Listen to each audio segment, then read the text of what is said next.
Hey guys, we covered the best of 2023, so how about the worst?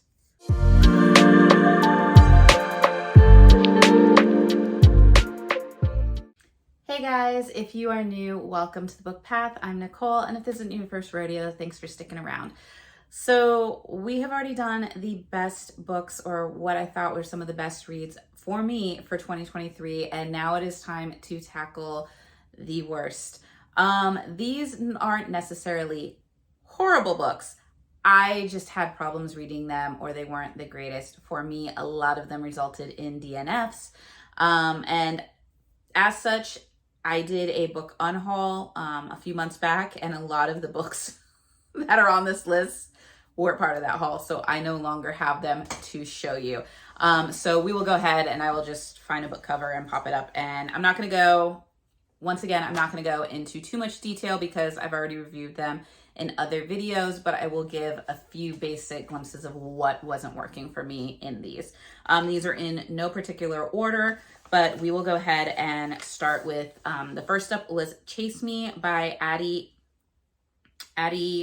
Award, I think it is.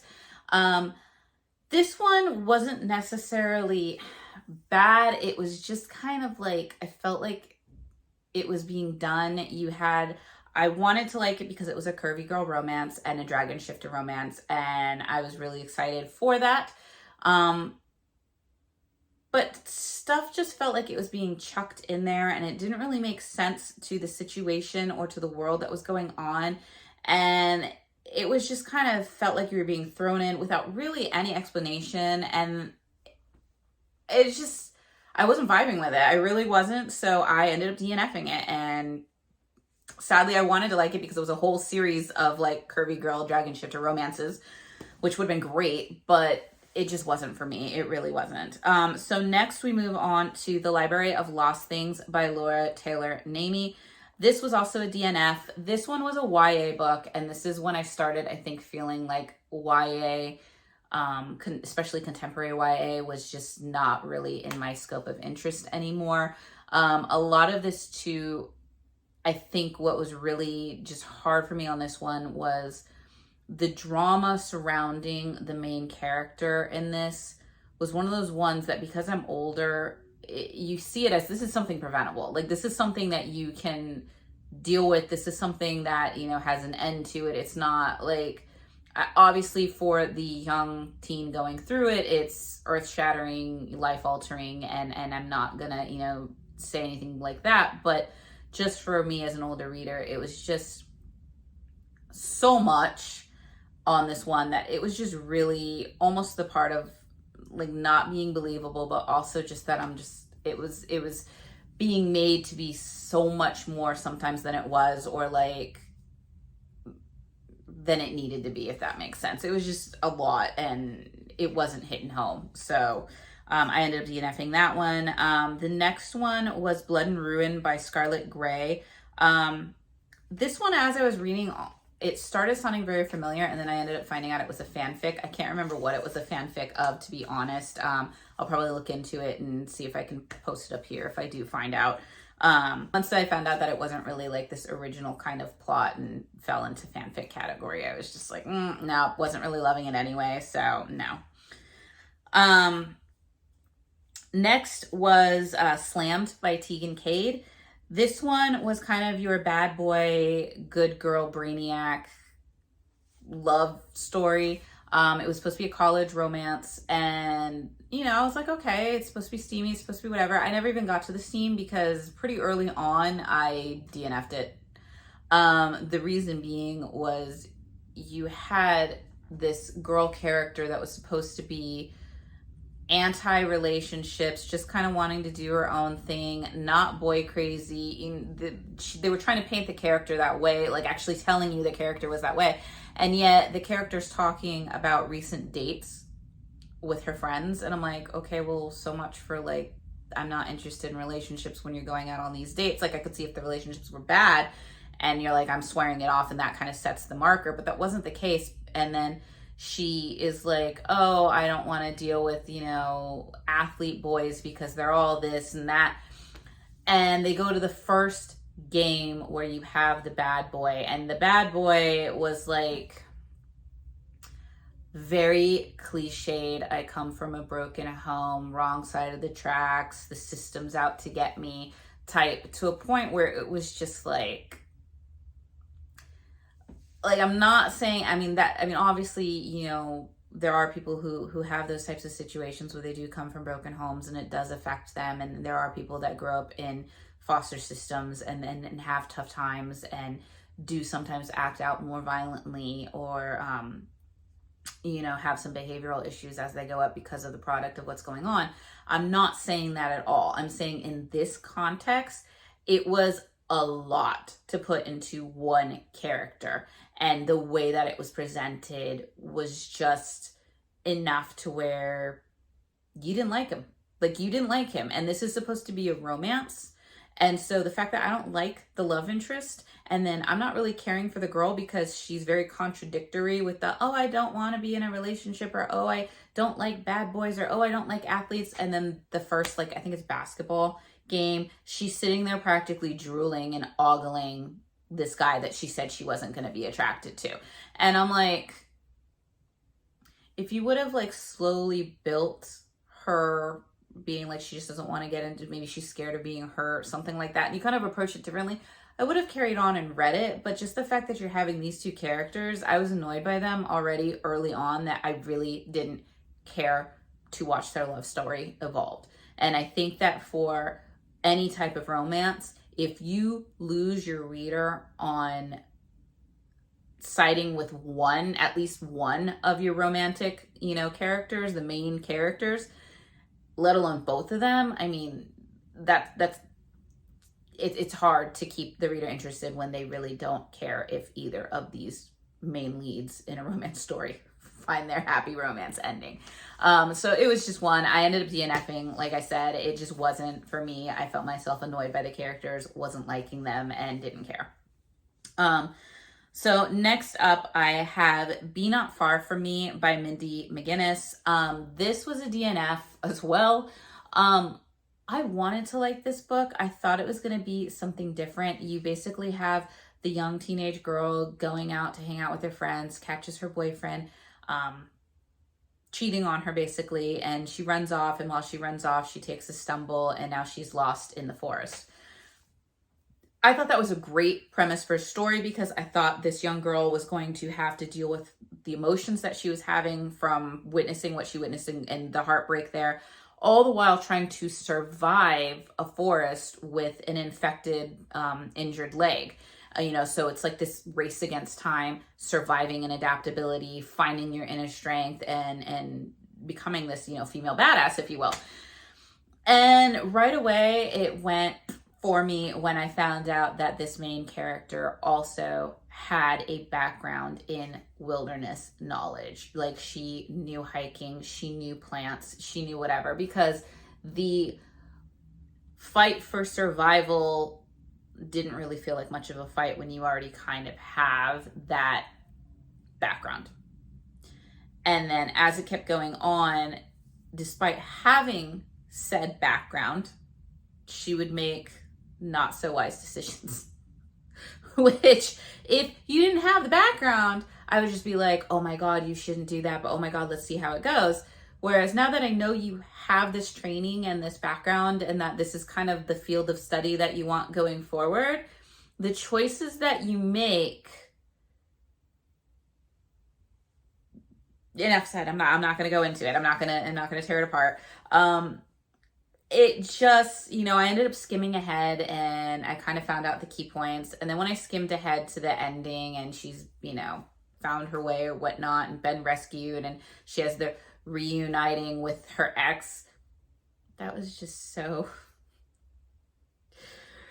all the things you wish she could have said, or the smart alecky things, or the little jab, or something, didn't happen. It was just very lackluster in the way that it was handled. And then it just was like meh towards the end. So I DNF'd it, but I did read bits and pieces, and I did kind of read the ending a little bit. So I have a clearer picture. I don't have the complete picture, but I got the main points, and it just was not for me. I wanted just a little bit more with that having to survive and become, not that she kind of already was, I think was my biggest clincher with that one.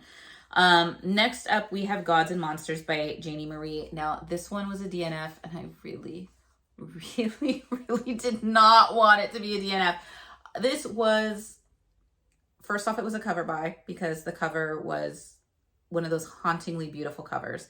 Then I loved it because it was an older female heroine who was married and she had kids, and one of her kids had special needs, and they're living in this kind of almost post-apocalyptic, dystopian kind of world with virus or zombie outbreaks or whatever it is, and she's the one having to go out and fight for her family. And I was like, yes, like you do not see this. And then the fact that she's supposed to find romance with like this vampire dude, I was like, okay, this is gonna be interesting.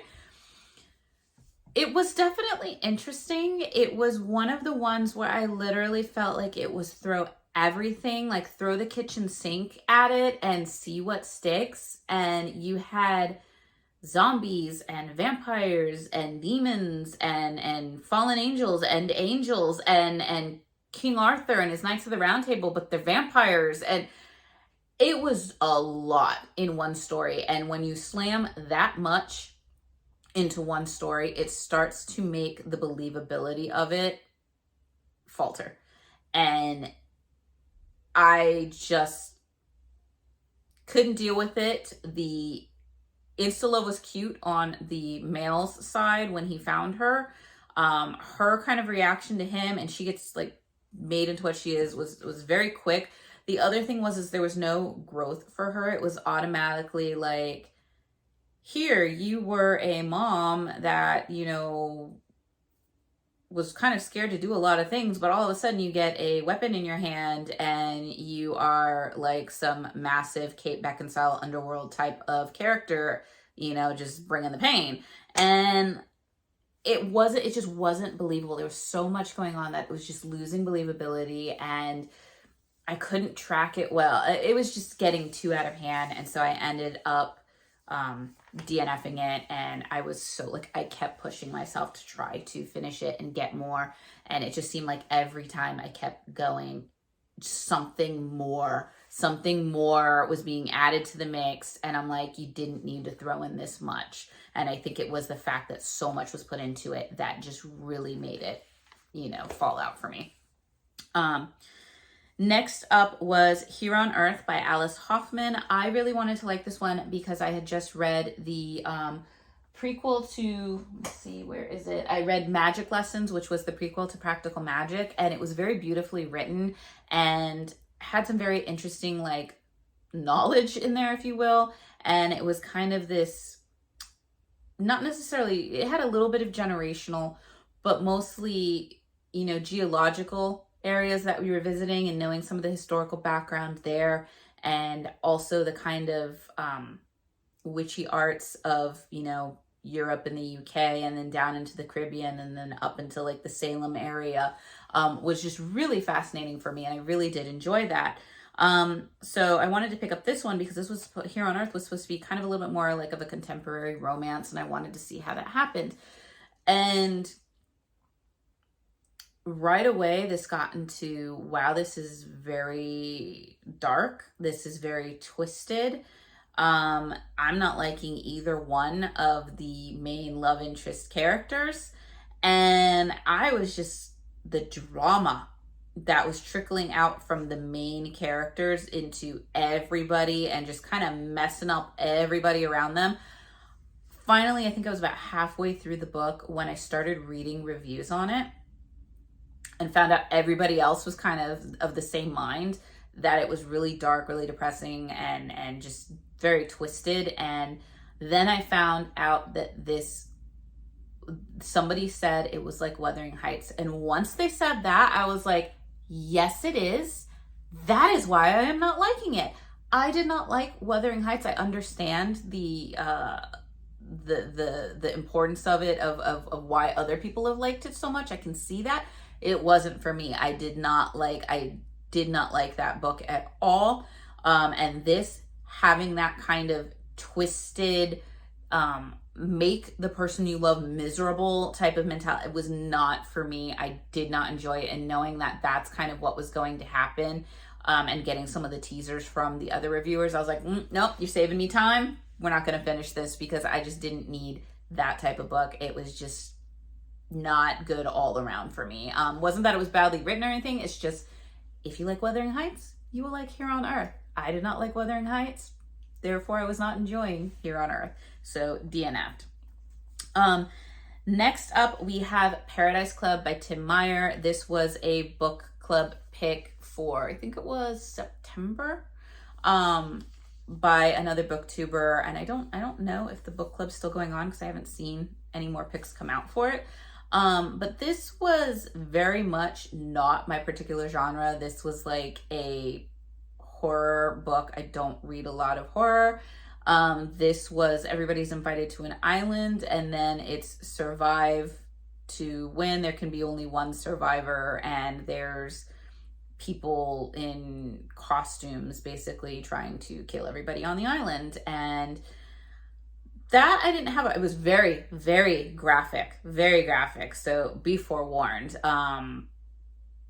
Very graphic. You have, obviously, the main character is there with his family, and so you have a young boy, a teenage girl, the wife, and the husband guy, along with a couple of other characters, because you get multi POV as the story goes on. And I was just like, okay, I'm like, even though it was so graphically violent and horrific, and I'm not really a fan of that, I found myself that I kept reading because I wanted to know who made it.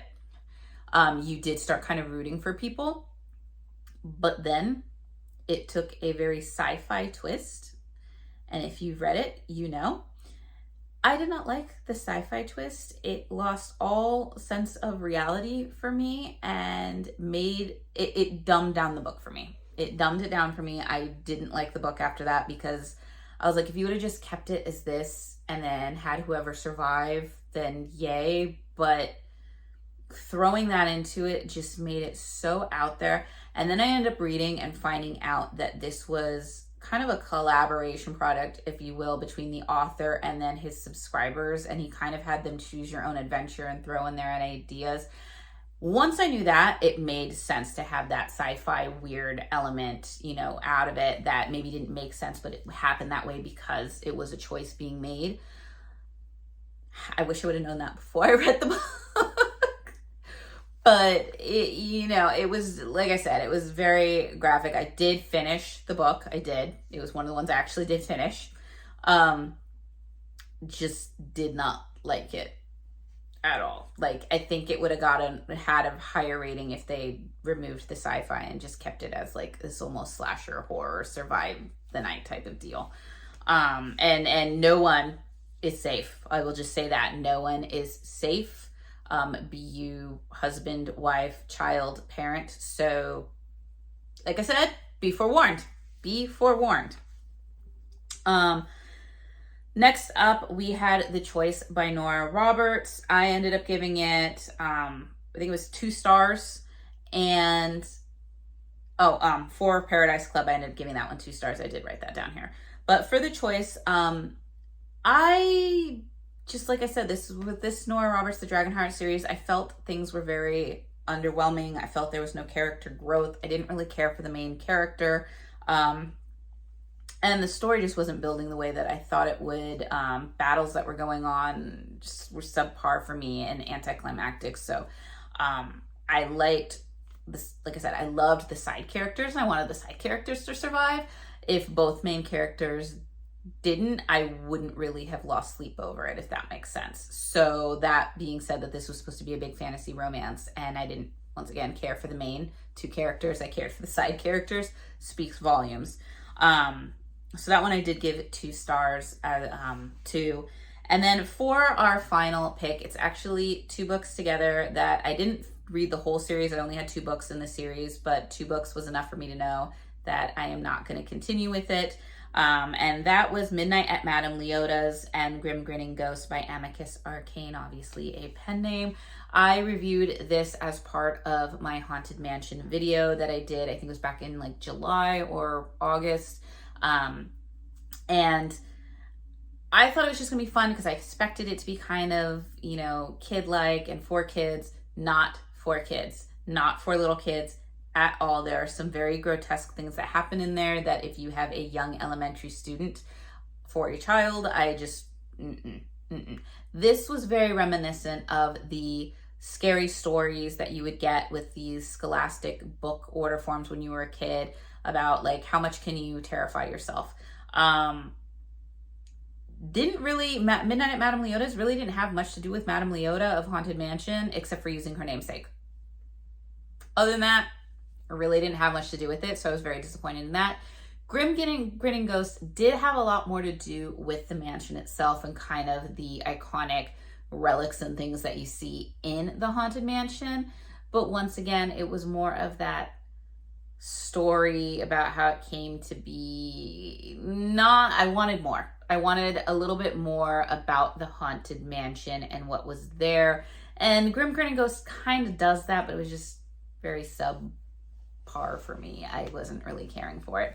I would say maybe if you're middle grade, you might have had a little bit more fun with it. It might have been a little bit more zany, a little bit more up your alley.